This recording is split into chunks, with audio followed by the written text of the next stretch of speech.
I'm Petra Hilleberg. I'm sitting here in this Steica outer tent together with my dad, Bo Hilleberg. The big question that probably a lot of people have is, why tents? Why did you start making tents? Yeah.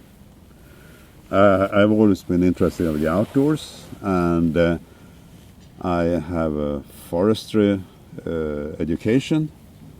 I made my military service by the mountain rangers very high up in the north in Scandinavia. And I spent a lot of time out in the mountains and the forest and so. And I was not satisfied with the tents they had at that time. What year was this? Oh, we're talking about the 50s and 60s. Okay. Yeah, so in the end of the 60s, there was more realistic plans coming on to start to make tents. And one of the first things I was thinking of, it was I used inner tent and a loose fly sheet, also outer tent then. And when I was up in the mountains, it was stormy and rainy. Very often the inner tent was totally wet before I had everything erected. So I thought it must be possible to make this better and easier to erect and still storm stable. So we started to make a kind of tunnel tent and one dome tent. But at that time it was nearly impossible to get good tent poles, so this kind of poles, because they were not hollow, so you couldn't connect them with a shock cord. So because of that, then I decided that the first tent should be a ridge tent. Okay. And there is a classic Swedish tent form, but that model was the tent we started with, and it was called Keb, and the inner and outer tent was sewn together, so you erected the tent completely. And that was more or less a success from the very beginning. So that was the first tent that had inner and outer connected, right? As what I know, at least, we have tried to find out were there anyone before us, but we haven't heard anything about that. So I think it was the first in the world. Mm. Then it took some more years before. Then came some poles like this. I think the first ones we had, it was aluminum, and there was glass fiber, and then it developed.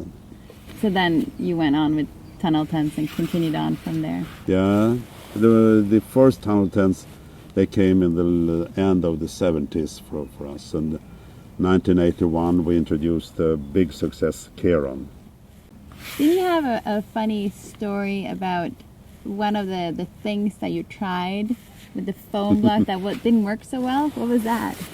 Yes, the first tries then I had found a fabric with a foam on the inside, so it was a kind of isolation. And what I wanted to get rid of, it was the condensation. And condensation, it sits at first hand on cold surfaces, not on warm surfaces. Right. We used that we tried it for 1 year. And I had it with one Himalaya expedition. And they were very satisfied. The problem was only that the tents were laying in New Delhi for a month on the way back, and then when we got them, we could shake away all the foam on the inside. It didn't work, and we realized that the humidity was also collected in that. Right. So we gave up this idea, and then we went on with a double tent, but we're sewing the inner tent and outer tent together. Okay. And we also made another story.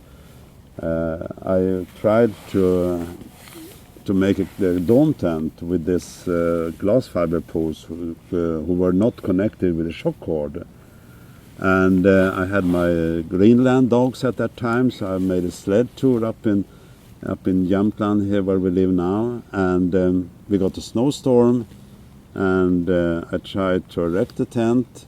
No chance, absolutely impossible when the poles were not connected to the pole sections were not connected to each other. Oh, did they come apart? Yeah. It was really a storm. So I had to make what I learned in my military service.